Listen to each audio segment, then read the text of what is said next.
Released 50 years ago, Taxi Driver is regarded as one of the best and most culturally significant films ever made. It's also a controversial film for several reasons, including ones that extend years beyond its original release in 1976. Is its acclaim warranted? And are its controversies warranted? Well, let's get into these.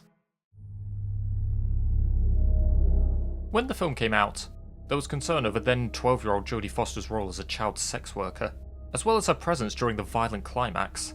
For the climax, Foster said she was present during the setup and staging of the special effects used during the scene, the entire process being explained and demonstrated to her step by step.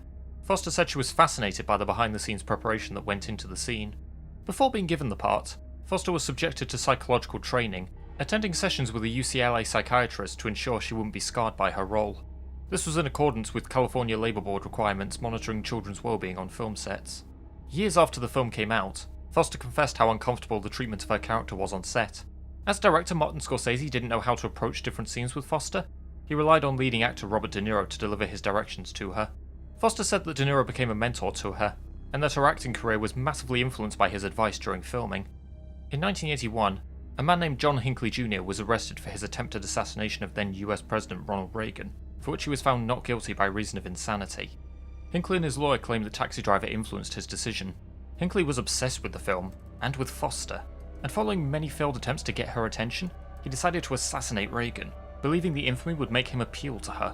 When Scorsese learned of this, he briefly considered quitting filmmaking due to the situation casting the film in a negative light. The climax of the film was considered intensely graphic by the MPAA, and they considered giving the film an X rating. To get the film an R rating, Scorsese had the colours desaturated, removing the brightness of the blood. While Scorsese said he considered the colour change an improvement on the original scene, Michael Chapman, who did the cinematography, expressed regret about the decision, and was disappointed in how no prints with the unmuted colours exist anymore, as the originals have since deteriorated. So, are these controversies warranted? I don't believe using the film to claim it influenced attempted assassination is warranted. The film doesn't paint Travis's planned assassination of Palantine as justified, but rather, something he does in an attempt to get Betsy, and society in general, to notice him, albeit through infamy. Despite this, he also genuinely wants to help Iris get out of the sex work industry. Hinckley's actions represented the men objectifying Iris, through his obsession with the then minor Foster, and the bad side of Travis, wanting to gain infamy to gain the recognition of someone he was obsessed with, neither of which are glorified by the film. In regards to the rating controversy, the X rating has an interesting history. When the MPAA was established in 1968, the X rating was given to a film if submitted to the association. Alternatively, due to its non-trademark status, it could be self-applied to a film by a distributor that knew beforehand that the film contained content unsuitable for minors. For over a decade, many mainstream films were given an X rating, with some films, such as Midnight Cowboy and A Clockwork Orange, being re-released with an R rating due to minor cuts. As the X rating wasn't trademarked, anyone could use it, and it was used a lot for pornographic films during the 70s, with some pornographers using XX or XXX to give the impression of the film having more graphic sexual content than the simple X rating. As a result, mainstream films that were given an X rating received less advertising and were played in less cinemas, with films such as RoboCop having to be re-edited to get an R rating and not an X rating.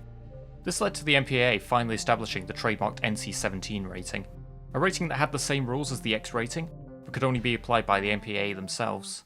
It's hard to say if the violence in this film, even with an edit containing bright coloured blood, would get an NC-17 rating now.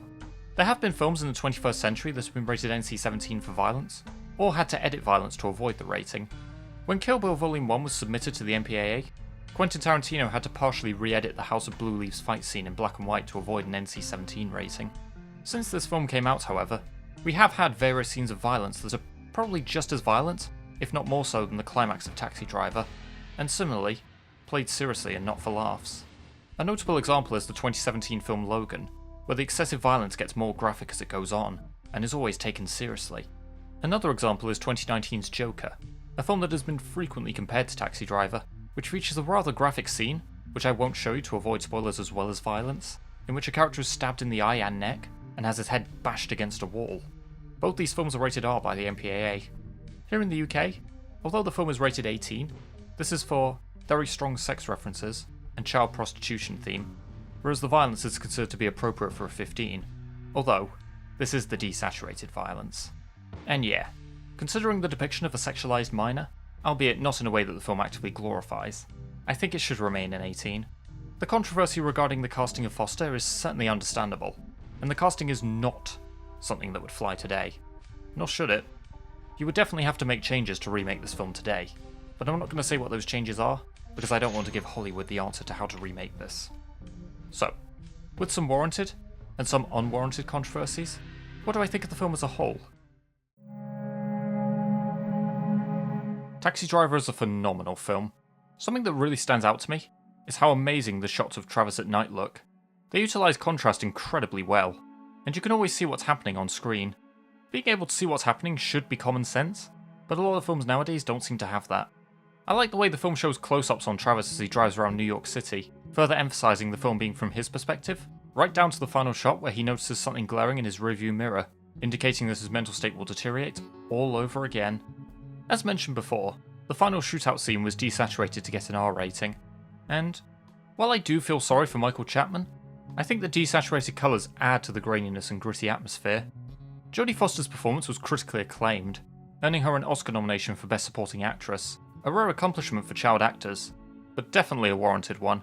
She genuinely conveyed the innocence, confusion, and vulnerability of the young Iris, which added to my desire to see her get out of the sex industry, with or without Travis's help.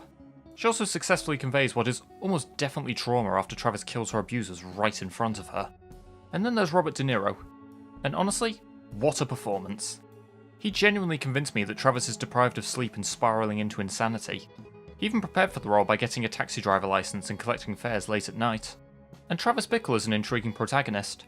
It's hard to call him sympathetic on account of the dangerous path he goes down, but I can call him empathetic on account of what sends him down the dangerous path. A former US Marine who served in the Vietnam War, Travis was given an honourable discharge in 1973. He lives a life of loneliness and insomnia, and takes a job as a taxi driver to occupy his time. Working overnight shifts almost every night, Travis often picks up pimps and drug addicts, who he finds disgusting and infuriating, and wants them off the streets. He becomes attracted to a woman named Betsy, who works for presidential candidate and US Senator Charles Palantine. Although getting a second date, it blows up in his face when he takes her to see a porn film, disgusting her, and making her not want to see him again. At one point, Travis has a passenger played by Martin Scorsese, who talks about killing his wife due to her adultery. The casting is symbolic, as it parallels with Scorsese directing De Niro, and the passenger giving Travis inspiration to go down a murderous path.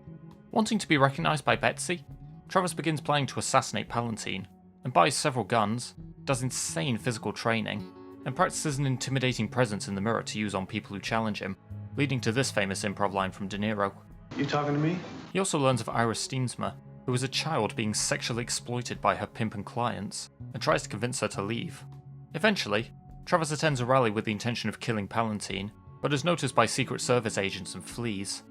He instead goes to the brothel where Iris works, and kills the men complicit in her exploitation, much to her horror. He tries to shoot himself, but finds he has no bullets, and slumps on the couch until the police arrive. There's common discussion about whether the ending of the film really happens, or if it's Travis's dying dream, so let's look at what happens, and determine which one is more likely. Travis accomplished recognition through his actions, but not in the way he expected. Had he killed Palantine as planned, he would have been labelled a villain by the media. Because he failed, and saved Iris from her abusers, he's been labelled a hero, and Iris's parents have written him a thank you letter, telling him Iris is safe and in school. After reconciling with Betsy, and giving her a free ride home, he becomes agitated by something in his rearview mirror, hinting that he will return to his dangerous roots, and go down a path where he will kill the politician, and be labelled a villain. Travis does fall unconscious and then wake up later on, which supports the claim of it being a dying dream. In addition, Iris's parents send a letter to Travis, saying she is safe and doing well in school. What isn't mentioned is her, almost certainly, feeling traumatised over witnessing the deaths right in front of her, as Travis wouldn't think of it that way. On the other hand, it can be argued that Travis did indeed wake up from a coma. Although Iris's safety is indicated, her well-being is not, which could be a case of her parents not acknowledging it in their letter to Travis. Iris had run away from her parents before, stating she believed her parents hated her, which could come down to her having issues in the past that they ignored, even if they did genuinely love her. A similar thing could be the case with her returning to school, but her parents, although being happy about her return, being ignorant of any trauma she felt about what she had been through and witnessed, especially given that she had been through it all as a child.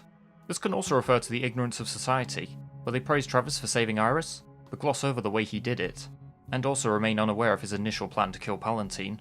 And also, Travis being agitated by something in his rearview mirror doesn't seem like something in a dream of being labelled a hero, and this is why I consider the ending to be real.